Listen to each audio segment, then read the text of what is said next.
চাওক এতিয়া টেটটো হ'ল মানে এটা যোগ্যতা মানে সূচাংক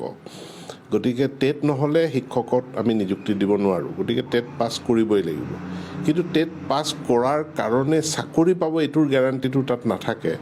আৰু এতিয়া চাকৰি বাকৰিবিলাক যথেষ্ট প্ৰতিযোগিতামূলক হৈছে গতিকে টেট পাছ কৰিছে কিন্তু নম্বৰ পৰ্যাপ্ত পৰিমাণে পোৱা নাই বা বাকী যিসকলে বেছি পাইছে তেওঁলোকে আগতীয়াকৈ সুযোগটো পাব যিসকলে কম নম্বৰ পাইছে তেওঁলোকে সুযোগটো নাপাব গতিকে টেট পাছ কৰাৰ পাছতো নিযুক্তি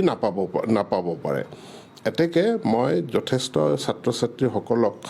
মানে এতিয়া পৰিৱেশ সম্পূৰ্ণ সলনি হৈ গ'ল তেওঁলোকক কেনেকৈ টেট পৰীক্ষাত দিব লাগে কেনেকৈ পাছ কৰিব লাগে সেইটোত মনোনিৱেশ কৰিবৰ কাৰণে মই আহ্বান জনাওঁ যিসকল বিশেষ টেট যিসকলৰ কাৰণে পতা হৈছিল তাত 5% খুব বেয়া মানে 6% ছাত্ৰ ছাত্ৰী পাছ কৰিছে গতিকে কাকতো এতিয়াৰ পৰিস্থিতিত প্ৰশ্নকাকত সহজ কৰি বা কিবা কৰি পাছ কৰাইতো মই দিব নোৱাৰোঁ কৰাই দিব পৰা নাযায় কৈছে যে আকৌ টেট পাতিব লাগে মই চৰকাৰক আকৌ টেট পাতাত কোনো আপত্তি নাই আৰু এতিয়াৰ পৰা আমি প্ৰত্যেক বছৰে নিয়মিতভাৱে টেট পাতিবৰ কাৰণে চেষ্টা কৰিম লগতে মই প্ৰাৰ্থীসকলক এইটোও জনাওঁ যে অসম চৰকাৰৰ আন বহুত চাকৰিৰ দুৱাৰ মুকলি হৈছে সেইখিনিৰো বিজ্ঞাপন ওলাব এতিয়া গ্ৰেড 3 গ্ৰেড 4ৰ কাৰণে এখন সুকীয়া বৰ্ড হৈছে সেই বৰ্ডে উমৈহতীয়াভাৱে তেওঁলোকে বিভিন্ন বিভাগৰ কাৰণে তেওঁলোকে এডভাৰটাইজ কৰিব তাতো আবেদন কৰিব পাৰে তাৰোপৰি যাতে সৰ্বভাৰতীয় বিভিন্ন প্ৰতিযোগিতামূলক ভাল চাকৰি আছে বেংকৰ চাকৰি আছে ষ্টাফ চিলেকশ্যনৰ চাকৰি আছে সেইবিলাকতো আমি অলপ গাইডেন্স কোচিং চৰকাৰৰ ফালৰ পৰাই আমি দিয়াবৰ কাৰণে আমি ব্যৱস্থা কৰিম বা আৰ্মড ফ'ৰ্চত পুলিচত তাতো বহুতখিনি চাকৰি ওলাব গতিকে অকল শিক্ষা বিভাগটোত মানে টেট সৰ্বোচ্চ শিক্ষা বিভাগটোত মানে মই বহু ভিৰ কৰিবলৈ মই অনুৰোধ নকৰিম ইয়াত ভিৰ কৰিব নালাগে আৰু শিক্ষা বিভাগত এটা পক্ষ মাননীয় মুখ্যমন্ত্ৰী ডাঙৰীয়াও স্পষ্ট কৰিছে মোৰ ফালৰ পৰা মই স্পষ্ট কৰি দিব বিচাৰোঁ যে টেট পৰীক্ষা শিক্ষক নিযুক্তিৰ প্ৰক্ৰিয়াটো আৰু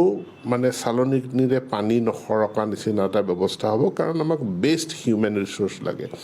গতিকে চিম্পলি টেট পাছ কৰিছোঁ কাৰণে চাকৰিটো এতিয়া হয়তো মই যি দেখিছোঁ নহ'ব মানে ভালকৈ পাছ কৰিব লাগিব পাৰ্চেণ্টেজ কিমান সেইটো বেছি ইম্পৰ্টেণ্ট হৈ যাব গতিকে খুব কষ্ট কৰিব লাগিব ভৱিষ্যতৰ শিক্ষকৰ চাকৰি চাওক এতিয়া টেটটো হ'ল মানে এটা যোগ্যতা মানে সূচাংক গতিকে টেট নহ'লে শিক্ষকত আমি নিযুক্তি দিব নোৱাৰোঁ গতিকে টেট পাছ কৰিবই লাগিব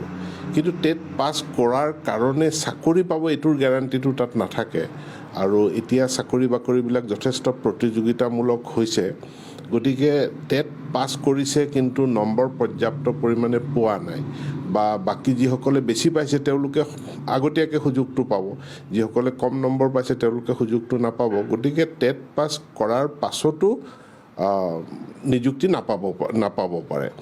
এতেকে মই যথেষ্ট ছাত্ৰ ছাত্ৰীসকলক মানে এতিয়া পৰিৱেশ সম্পূৰ্ণ সলনি হৈ গ'ল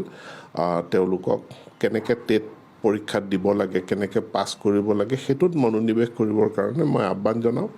যিসকল বিশেষ টেট যিসকলৰ কাৰণে পতা হৈছিল তাত 5% খুব বেয়া মানে 6% ছাত্ৰ ছাত্ৰী পাছ কৰিছে গতিকে কাকতো এতিয়াৰ পৰিস্থিতিত প্ৰশ্নকাকত সহজ কৰি বা কিবা কৰি পাছ কৰাইতো মই দিব নোৱাৰোঁ কৰাই দিব পৰা নাযায়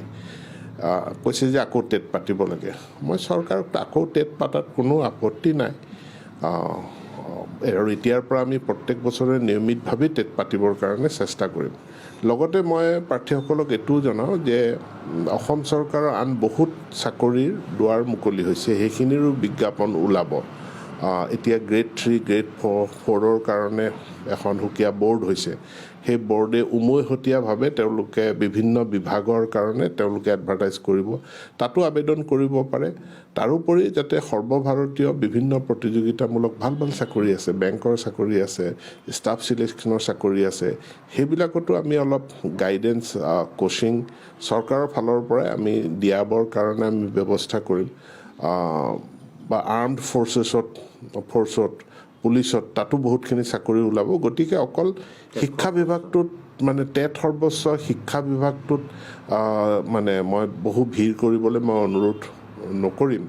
ইয়াত ভিৰ কৰিব নালাগে। আৰু শিক্ষা বিভাগত এটা পক্ষ মাননীয় মুখ্যমন্ত্ৰী ডাঙৰীয়াও স্পষ্ট কৰিছে, মোৰ ফালৰ পৰা মই স্পষ্ট কৰি দিব বিচাৰোঁ